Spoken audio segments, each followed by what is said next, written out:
Hello my lovely students, welcome back to your channel all about NCERT. I hope that you all are fine and doing well in your studies as well. As you know that we have completed our 2 chapters of mathematics, which is rational numbers and linear equation in one variable. Today we are going to start our 3rd chapter, which is understanding quadrilaterals. Dear student, today we are going to teach you understanding quadrilaterals. But there are some rules before starting this session. First rule is that you have to subscribe our channel if you are new, like, share and also comment. And the second rule is that today you have to not see in the video. Whenever I will say that see in the video, then only you have to see. You have to only listen, dear student, by seeing your NCERT book. Only this much you have to do. These are 2 rules of my session. It is a complete session. Today I am going to explain you understanding quadrilaterals, dear students. So my rule number 1 is you have to subscribe channel. If you are new, like, share and comment. And the second rule is that you have to not see in the screen unless and until I say you. You have to only see in your NCERT book and listen the audio very carefully. Okay. So let's start the session.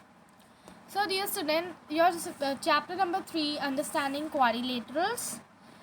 Topics to be covered today's session are polygons, types of polygons, sum of exterior angles of the polygon, trapezium, kite, parallelogram, rhombus, rectangle, square. So these are your certain topics which we are going to cover up today, dear students.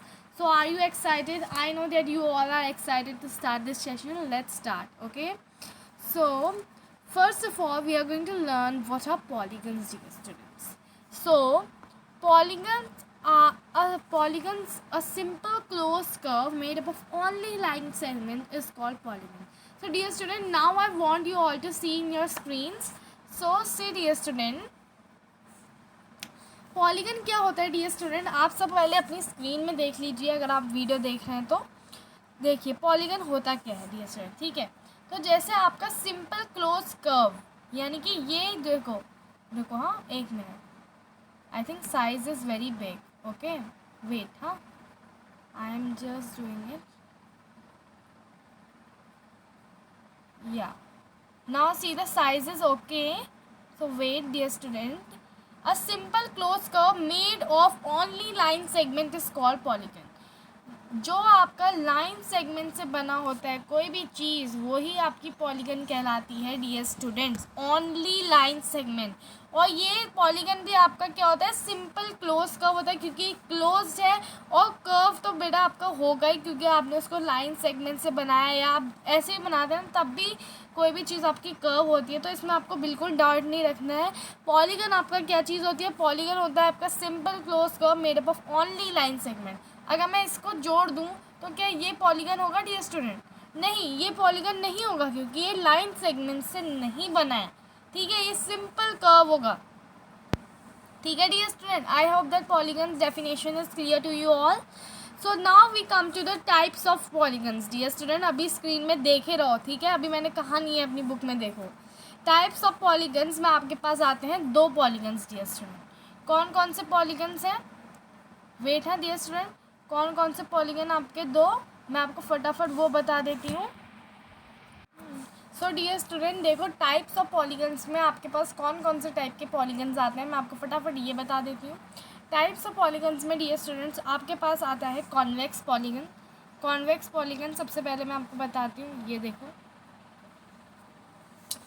कोई भी polygon है ना, जैसे ये मेरे से उल्टी फुल्टी drawing बन गई यार, एक मिनट. तो ये देखो, ये देखो, अब आप कहोगे कि ये कौन सा टाइप का पॉलीगन है. तो there are 2 types of polygons dear student. एक होता है कॉन्वेक्स पॉलीगन और एक होता है कॉनकेव पॉलीगन. कॉन्वेक्स पॉलीगन्स क्या होता है डियर स्टूडेंट, इसके सारे जो इंटीरियर एंगल्स होंगे ना, उनका सम बताओ कौन से कितने डिग्री से कितने डिग्री तक होगा, लेस देन 180 डिग्री. यानी कि इनका सम 180 डिग्री से कम होगा. तो ये कौन से पॉलीगन आए? Convex polygon. कौन से पॉलीगन? Convex polygon. ठीक है, इनका इंटीरियर एंगल, इनके सारे इंटीरियर एंगल किससे कम होंगे? 180 डिग्री से कम होंगे. अब देखो ट्राइंगल मैंने यहाँ पे लिया है, इसका ये वाला एंगल सपोज मान लो ये 90 डिग्री है, 60 डिग्री है, 30 डिग्री है. ठीक है, 90 डिग्री है, 60 डिग्री है और ये 30 डिग्री है डियर स्टूडेंट। तो यहाँ पे देखो इस ट्राइंगल में सारे इंटीरियर एंगल्स 180 डिग्री से कम है। इसका मतलब ये कौन सा ट्राइंगल हुआ? कॉन्वेक्स पॉलीगन हुआ ना, कॉन्वेक्स पॉलीगन, क्योंकि इसके सारे इंटीरियर एंगल कितने से कम है? लेस देन 180 डिग्री है। लेकिन अगर मैं कॉन्केव पॉलीगन्स की बात करूँ डियर स्टूडेंट्स, मैं कॉन्केव पॉलीगन्स की बात करूँ, ठीक है, यहाँ पे मैंने ले लिया आपका ये देखो, ये ले लिया। अब मैं इसके सारे इंटीरियर एंगल्स की बात करूँ, मैंने तो कहा कि भाई ये 30 डिग्री है, ये 40 डिग्री है, ये 50, ये 90 डिग्री है, ये भी 90 डिग्री है। लेकिन कहीं ना कहीं ये वाला जो है ना, ये वाला पार्ट देखो, ये वाला पार्ट जो है ना, ये आपका 180 डिग्री से तो ज़्यादा होगा, क्योंकि ये कौन सा एक है? रिफ्लेक्स एंगल है ना। आपने पढ़ा था ना, जो 260 280 के आसपास होते हैं ये वाले एंगल, तो ये वाला एंगल है। इसका मतलब ये तो 180 डिग्री से ज़्यादा हो गया। इसका मतलब ये कौन सा एंगल है? कॉनकेव एंगल है। कौन सा एंगल है? कॉनकेव एंगल है डियर स्टूडेंट, ठीक है। तो यहाँ पे आई थिंक ये सब क्लियर हो गया है आपका। अब हम आते हैं types of polygons. There are another types of polygon, जो कि है रेगुलर पॉलीगन्स और इरेगुलर पॉलीगन्स डियर स्टूडेंट, ठीक है। तो अब देखो रेगुलर पॉलीगन्स कौन से पॉलीगन्स होते हैं, मैं आपको फटाफट वो बता देती हूँ डियर स्टूडेंट। रेगुलर पॉलीगन्स जो होते हैं ना, जैसे मैं आपको यहाँ पे, आपको ज़्यादातर क्वेश्चन में मिला भी होता होगा कि रेगुलर हेक्सागन। तो ये regular hexagon means the all sides and angles are equal. जैसे मैं आपको ये बता रही हूँ, यहाँ पे मैंने ये ले लिया हेक्सागन ही ले लिया, ठीक है। मैंने अब मेरे यहाँ पे साइड गड़बड़ हो सकती है, क्योंकि मैं अभी स्टाइलिश पेन इस्तेमाल नहीं कर रही हूँ, I am using my fingers, okay.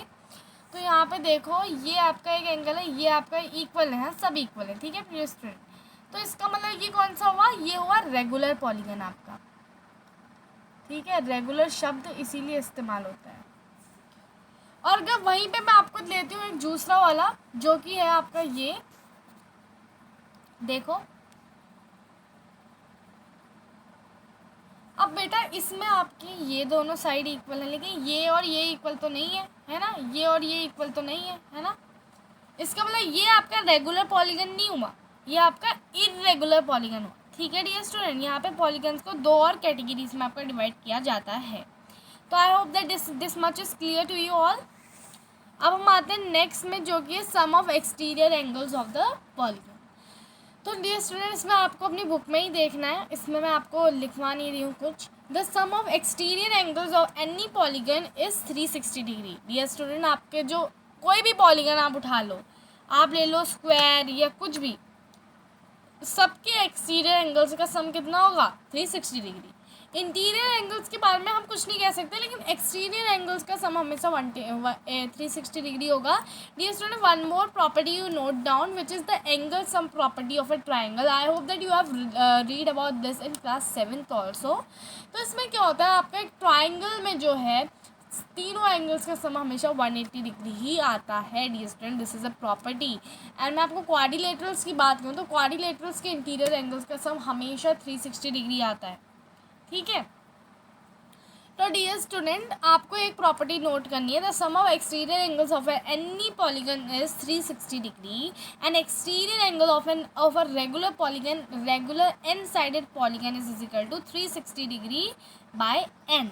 Suppose मान लो डियर स्टूडेंट, अब आप मेरी स्क्रीन में देखिए, सपोज डियर स्टूडेंट यहाँ पे आप मान लो मैंने एक यहाँ पे आपको एक्सटीरियर एंगल दिया, आपको नहीं पता कि भाई वो कितने साइड्स का पॉलीगन है, आपको नहीं पता। मैंने कह दिया कि भाई वो एन साइडेड पॉलीगन है, मेरे को नहीं पता भाई वो कितने साइड्स का है, ठीक है।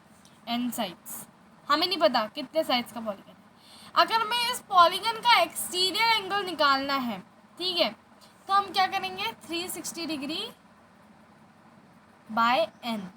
वैसे नंबर ऑफ़ साइड्स आपको हमेशा दी होती है, लेकिन नंबर ऑफ़ साइड्स नहीं दी होती हैं, तो आपको नंबर ऑफ़ जो एक्सटीरियर एंगल है वो तो दिया होता है, तभी आप निकाल पाओगे, राइट डियर स्टूडेंट्स, ठीक है। तो जैसे सपोज मान लो कि आपका एक्सटीरियर एंगल आपका जो है, सपोज मान लो कि आपको दिया है 5 साइडेड पॉलीगन, आपको एक्सटीरियर एंगल निकालना है। आप क्या करोगे?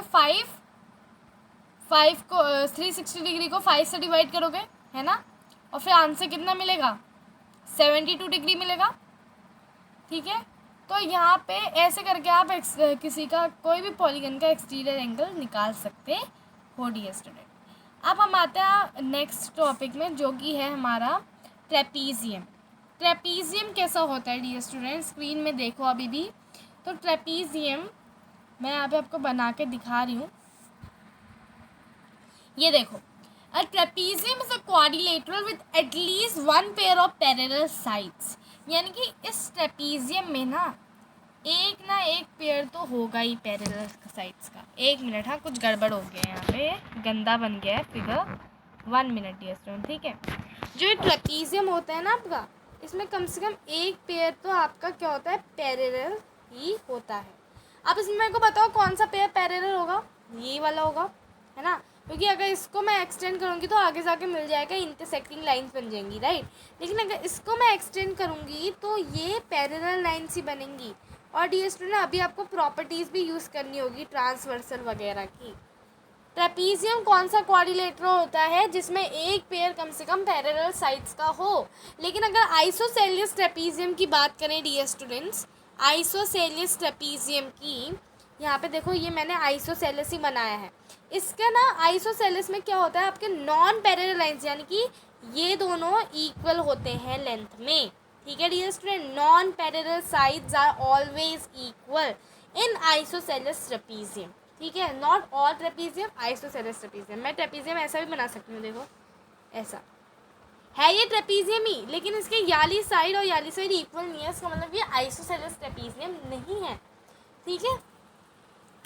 अब आता है नेक्स्ट में विच इज काइट। अब नेक्स्ट आपका है काइट। डियर स्टूडेंट काइट के बारे में पढ़ते हैं। तो काइट क्या होती है आपकी, सबसे पहले हम वो जान लेते हैं। यहाँ पे काइट मैंने ये ड्रॉ करी है, रुको,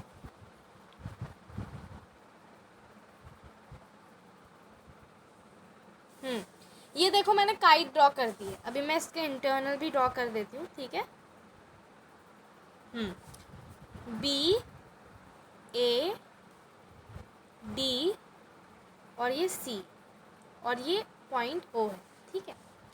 तो काइट क्या होती है dear student, the kite is a quadrilateral that has two pairs of equal length sides. दो पेयर होते हैं इक्वल लेंथ साइड्स के। पहला कौन सा हो गया, सी बी जो है किसके इक्वल है डियर स्टूडेंट, डी ए के इक्वल है ना, इक्वल लेंथ हो गया, एक पेयर है। अब दूसरा पेयर कौन सा होगा, C D is equal to D A, है ना।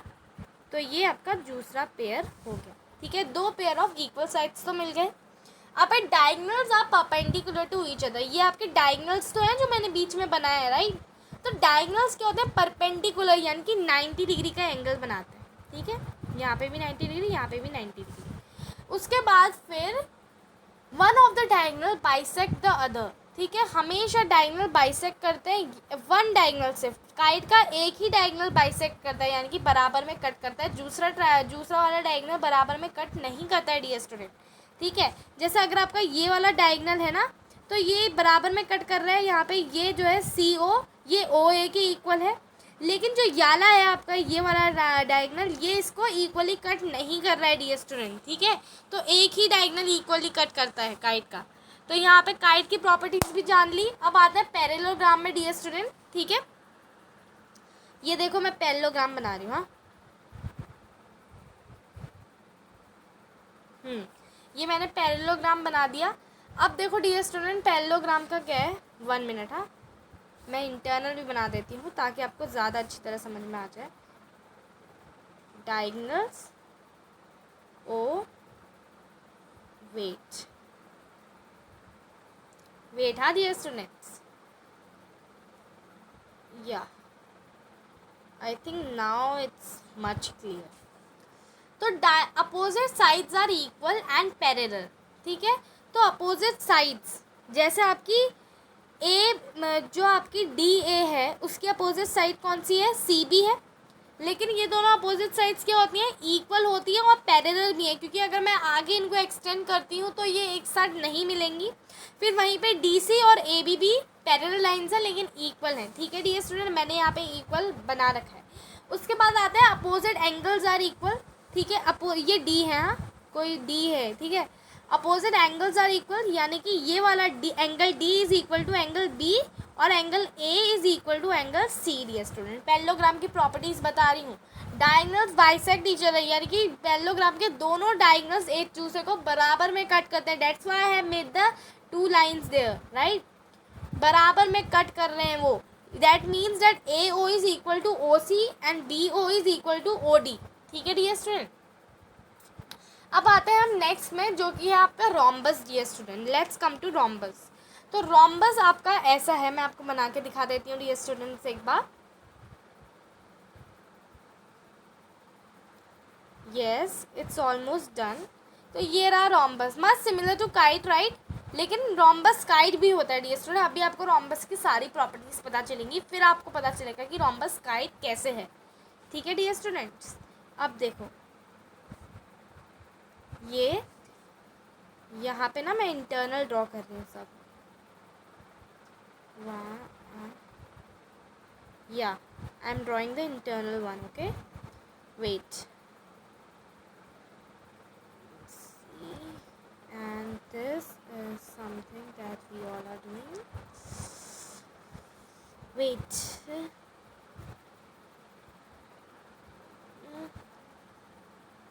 B C D A.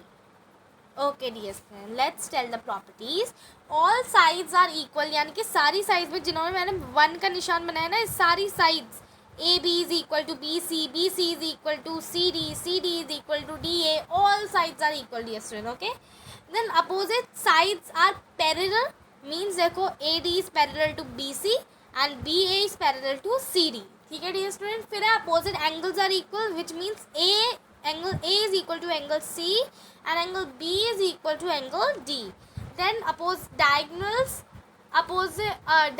bisect each other at 90 degree at 90 degree। ठीक है, तो डायगोनल बाइसेक्ट भी करते हैं, यानी कि बराबर कट तो कर ही रहे हैं और साथ ही साथ परपेंडिकुलर भी हैं, which means that they are making the angle of 90 degree. ठीक है dear students, I hope that these all things are clear.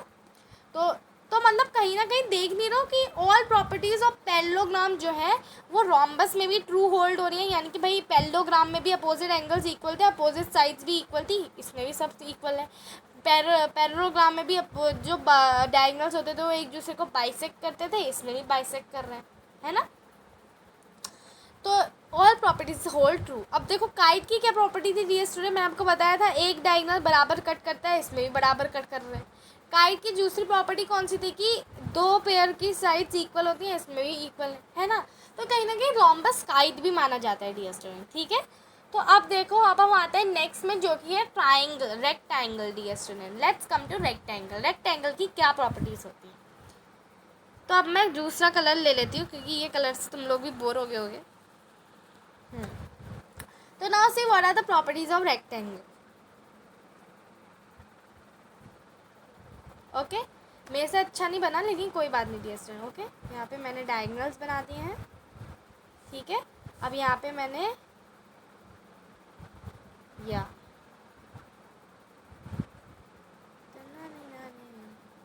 Okay dear students, यहाँ पे मैंने आपको ये बना दिया, दिखा दिया। अब यहाँ पे देखो, सेकंड 1 यहाँ पे angles I am making. Okay dear students, और यहाँ पे मैंने सेंट्रल ओ बना दिया है। यहाँ पे अब मैं इनको मार्क कर देती हूँ ABCD, right.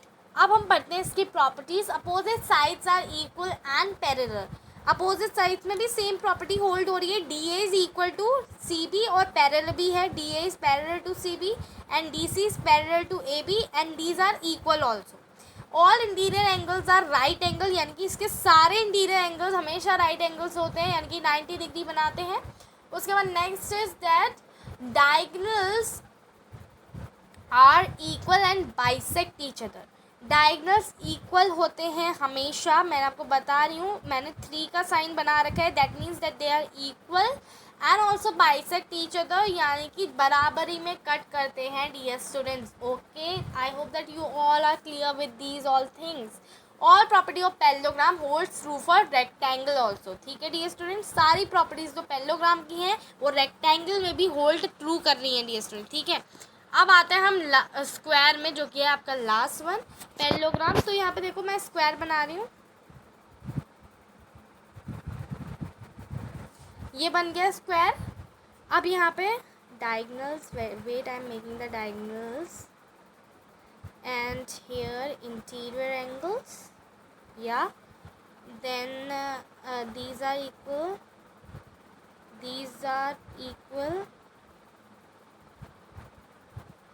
and also your these all are equals, right? Yeah, this is O, this is A, B, C and D. Again, dear students, all sides are equal, which means that DA is equal to AB, AB is equal to CD, AB is equal to CB, and CB is equal to DC. So dear students, all sides are equal, dear students. Opposite sides are parallel and equal. थी opposite sides are parallel, वो तो होंगी क्योंकि सारी sides तो equal already हैं। तो opposite sides are parallel means C B is parallel to D and A B is parallel to C D. Then all interior angles are right angle, which means that all the interior angles sum is 90 degree. Then diagonals are equal and bisect each other at 90 degree. diagonals जो होते हैं वो equal होते हैं, यानी कि बराबरी में कट करते हैं और इक्वल होते हैं, और साथ ही साथ 90 डिग्री में बाइसेक्ट करते हैं, which means that they are perpendicular also. So I hope that dear student this properties are also all the properties of rectangle, a rhombus and the parallelograms hold true for square. means square सब चीज़ है, square rectangle भी है, square rhombus भी है, square parallelogram भी है, क्योंकि सबकी properties square में hold करती हैं. तो डियर स्टूडेंट अब आ जाते हैं हम कुछ इंपॉर्टेंट क्वेश्चंस में जो कि इस सेशन के होंगे. After that we will continue with the R NCERT exercises. Okay, तो अभी मैं कुछ इंपॉर्टेंट क्वेश्चंस लेके आई हूँ, फटाफट वो करते हैं. ठीक है, तो अब देखो यहाँ पे इंपॉर्टेंट क्वेश्चंस कौन कौन से हैं. सबसे पहला क्वेश्चन आता है, a diagonal of a parallelogram bisect each other, bisect an angle, will it also bisect the other angle, give reason. तो डियर स्टूडेंट यहाँ पे ना मैं आपको एक बना के दिखाती हूँ पैरेललोग्राम. ठीक है, कलर दूसरा चूज़ करती हूँ, सफ़ेद चूज़ करते हैं हम लोग, वो ज़्यादा सही रहेगा. ये देखो मैंने यहाँ पे बना दिया है एक पैरेललोग्राम. ठीक है, यहाँ पे मैंने डायगोनल बनाया एक, क्योंकि उसने बोला diagonal of a parallelogram bisect an angle, यानी कि एक एंगल को कट कर रहा है. ठीक है, will it also bisect the other angles, क्या वो दूसरे एंगल्स को भी बाइसेक्ट करेगा. फटाफट देखते हैं.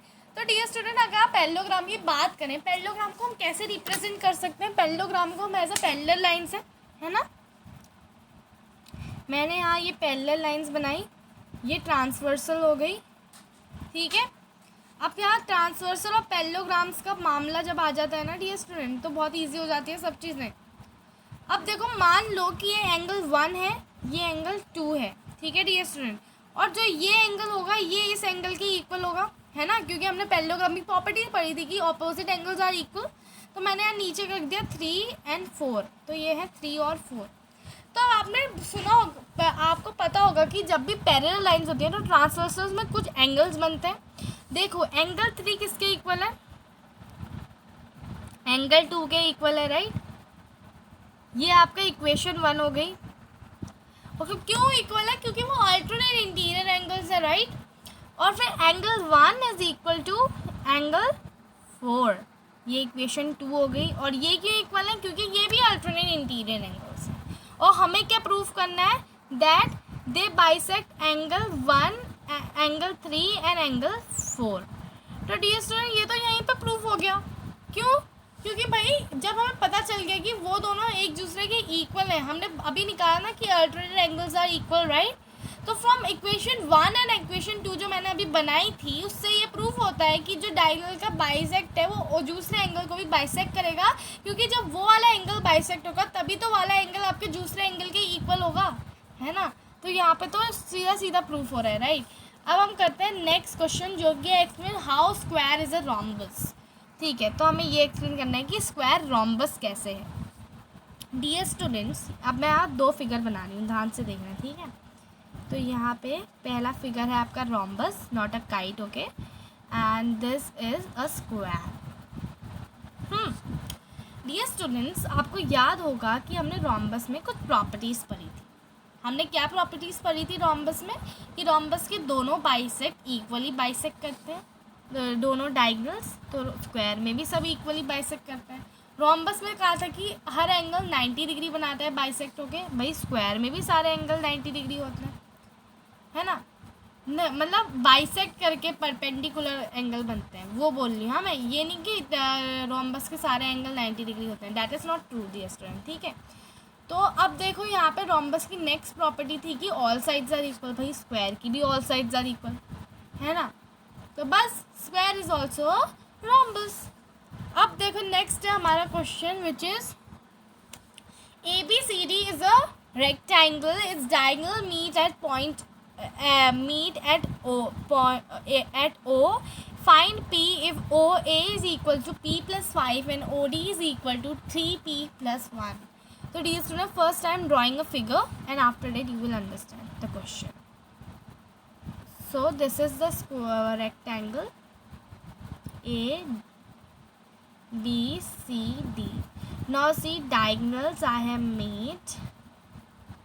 Here are diagonals. This is point O, this is P plus 5 and this is 3P plus 1.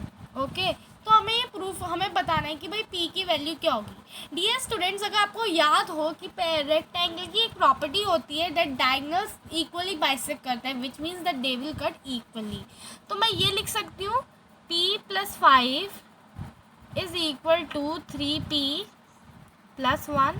क्या मैं ये लिख सकती हूँ? हाँ, क्योंकि डायगोनल्स तो इक्वली बाइसेक्ट करते हैं, राइट। तो अब देखो P को मैं यहाँ पे ले लिया, अब तो इक्वेशन सॉल्व करनी तो आती ही होगी आप सबको। -3P इज इक्वल टू 1 -5, तो अब यहाँ पे देखो -2P is equal to -4, P is equal to -2। I think ये स्टूडेंट इतना तो +2, ठीक है, +2। तो यहाँ पे आपको माइनस माइनस कट हो जाएगा और आपको तो पता ही है 2 की टेबल में 4 2 में आता है, तो यहाँ पे आ गया P इज इक्वल टू 2, ठीक है डियर स्टूडेंट। तो यहाँ पे P की वैल्यू 2 आ गई। अब आ जाओ आप नेक्स्ट क्वेश्चन में विच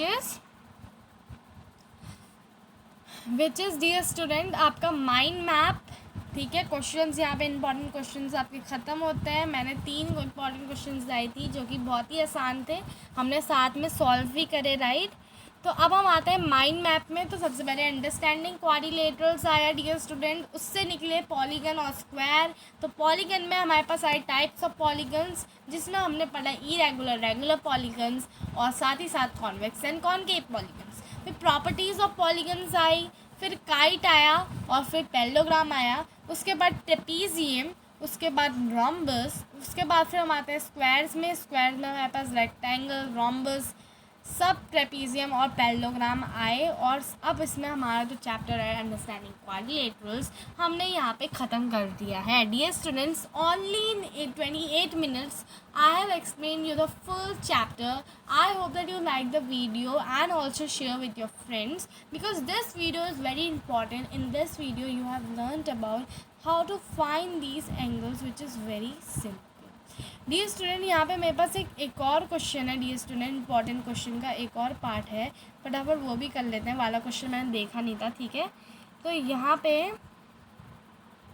क्या दिया है, find the value of XYZ for the given figure. See it is a rhombus, wait, हाँ, yeah this is a rhombus, right. This angle is 30 degree, this is Y and this one is Z and this is here 90 degree.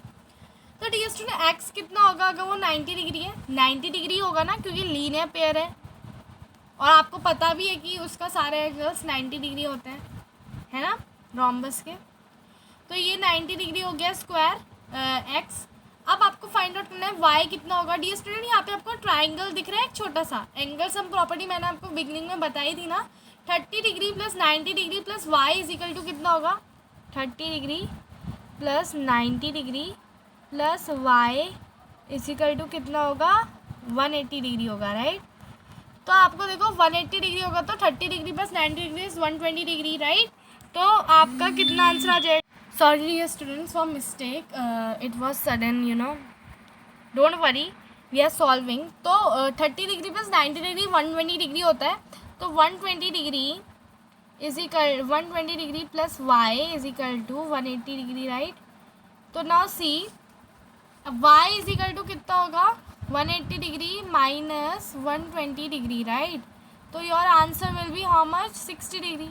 इसका मतलब आपका y भी हमें पता चल गया 60 degree है.